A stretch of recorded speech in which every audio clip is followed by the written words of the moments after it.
नमः शिवाय। श्रीलिंग महापुराण 49वां अध्याय इलाव्रत। सूत जी बोले, यह पहला द्वीप मैंने कहा जो 1000 योजन फैला हुआ है। दूसरे द्वीप उससे दूने क्रमशः फैले हुए हैं। पृथ्वी सब समुद्रों के साथ 50 करोड़ योजन विस्तीर्ण है। इसमें 7 द्वीप हैं। ये सुंदर है और लोकालोक पर्वत के द्वारा घिरी हुई है। मेरु के उत्तर में नील पर्वत, इसके उत्तर श्वेत हैं। श्वेत के दूर उत्तर श्रृंगी है। ये ब्राह्मणों, ये तीनों पर्वत उस वर्ष के हैं जो कि उत्तर में है। जठर और देवकूट नामक दोनों पर्वत पूर्व दिशा में हैं। निषद्ध मेरु के उत्तर में है। इसके दक्षिण में हेमकूट नामक पर्वत है। हिमवत इसके दक्षिण में है। मेरु के पश्चिम में 2 पर्वत हैं, माल्यवान और गंधमादन। ये दोनों उत्तर की ओर फैले हुए हैं। ये पर्वतों के राजा सिद्धों और चारणों से सेवित हैं। उन दोनों के बीच में 9000 योजन अंतर है। हिमवत के दक्षिण का वर्ष भरत के नाम से प्रसिद्ध है। उसके बाहर हेमकूट है। उससे परे किम पुरुष कहलाता है। हरिवर्ष और मेरु से परे शुभ इलाव्रत है। इलाव्रत से परे नील है और रम्यक है। रम्यक के परे श्वेत है और हिरण्यमय नाम से प्रसिद्ध है। हिरण्यमय से परे श्रृंगी पर्वत है और इसके परे कुरु वर्ष है। दोनों वर्ष हिरण्यमय और रम्यक क्रमशः एक दक्षिण में और एक उत्तर में स्थित है। यह धनुष के आकार के हैं। अन्य 4 बड़े हैं। इलाव्रत मध्य में है। मेरु के उत्तर और पूर्व वे 2 वर्ष हैं जो कि ऊपर कहे गए चारों से छोटे हैं।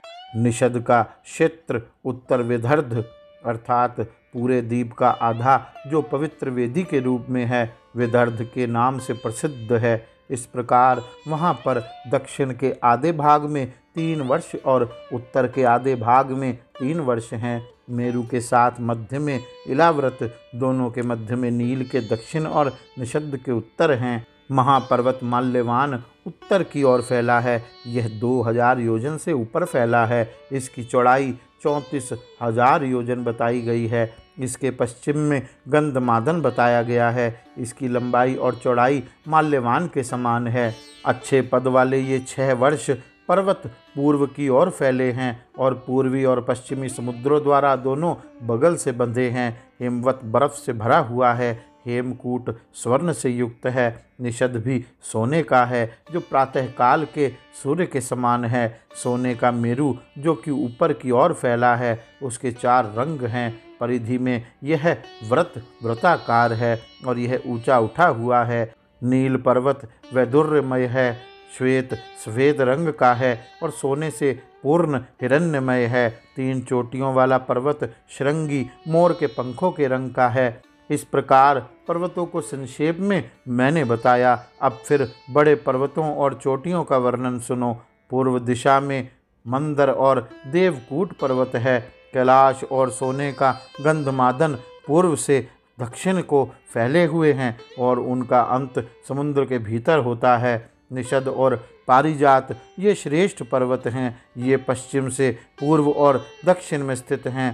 3 चोटियों वाला ऋषंग और जारूची उत्तर में अच्छे पर्वत हैं। वे पूरब की ओर फैले हैं और समुद्र के भीतर पसरे हुए हैं। बुद्धिमान विद्वान लोग इसको मर्यादा पर्वत कहते हैं। हे श्रेष्ठ ब्राह्मणों, मेरु नामक जो कनक पर्वत है उसके 4 पैर हैं जो चारों दिशाओं में फैले हैं। इनसे सहारा पाई हुई सप्तद्वीप वाली पृथ्वी नहीं हिलती है। उनकी लंबाई 10,000 योजन कही गई है। पश्चिम मंदर पर्वत और दक्षिण में गंधमादन, पश्चिम में विपुल और उत्तर में सुपार्श्व है। इन पर 4 महावृक्ष उगे हुए हैं जैसे कि ये द्वीप की पताकाएं हों।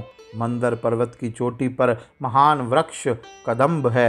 वह केतुओं के राजा के समान है। इसकी लंबी लटकती शाखाएं हैं। इस प्रकार यह कदम्ब का वृक्ष चैत्य पादप अर्थात पवित्र मंदिर में पवित्र महान वृक्ष का काम करता है। दक्षिण गंधमादन पर्वत की चोटी पर एक जम्बू वृक्ष है जिसमें फल और फूल मालाओं के रूप में लटकते हुए हैं। यह जम्बू वृक्ष तीनों लोकों में दक्षिण द्वीप में केतु रूप में प्रसिद्ध है। उच्च पर्वत विपुल की चोटी पर पश्चिम में एक पीपल का एक पेड़ लगा है जो चैत्र पादप के समान है।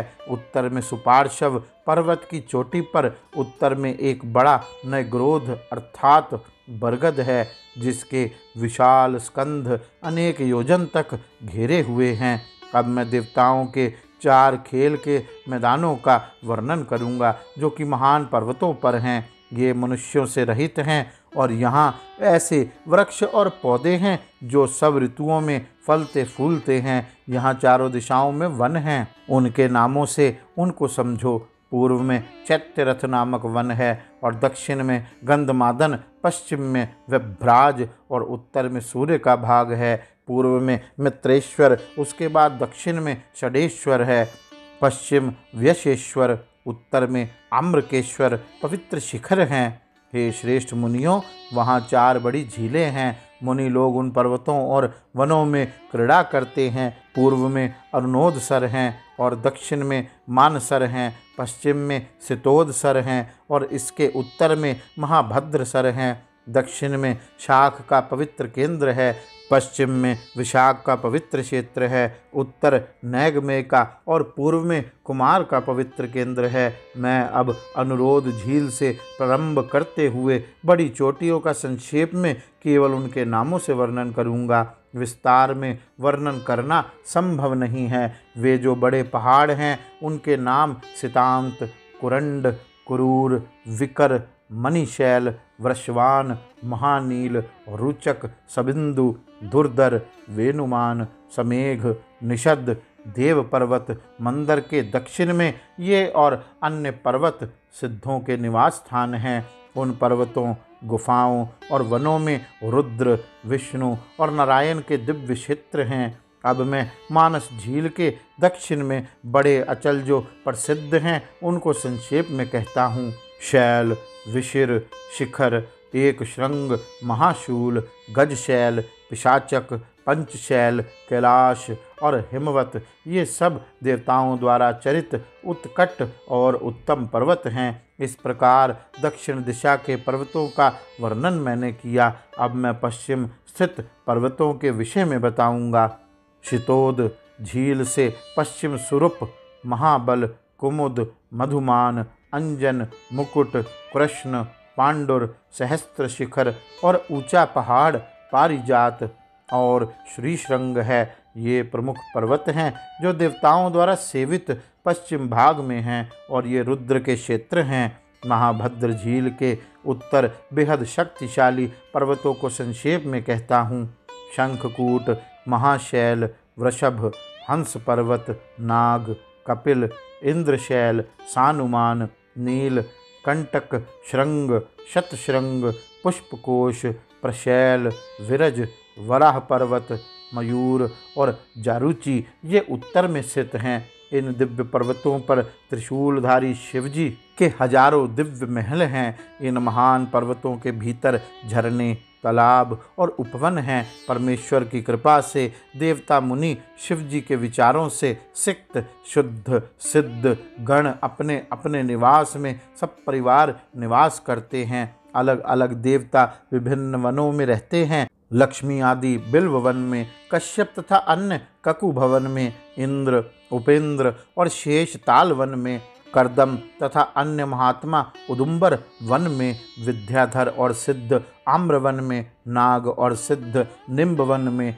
सूर्य और रुद्रगण किंचुक वन में, देवगुरु बीजपुर वन में, विष्णु प्रमुख महात्मा कौमुद वन में, सर्पगण पद्म वन के भीतर स्थित नग्रोध वन में, शेषनाग पाताल में रहते हैं। वे सबके लिए मृत्यु के देवता हैं।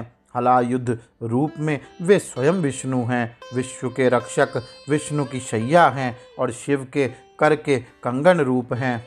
दानवगण अपने गुरु शुक्राचार्य के साथ कटहल के वृक्षों के वन में अपने परिवार और उरग सहित किन्नर विशाख वन में असंख्य और विविध प्रकार के वृक्ष उस सुंदर वन में हैं। नंदीश्वर भी गणाधीपों द्वारा स्तुति किए जाते हुए वहाँ स्थित हैं। संतानक वृक्षों से भरे हुए क्षेत्र के मध्य में सरस्वती देवी रहती हैं। इस प्रकार इन वनों के निवासियों का संक्षेप में वर्णन किया। इनका विस्तार में वर्णन करना संभव नहीं है। गौरी शंकर भगवान की जय। ओम नमः शिवाय।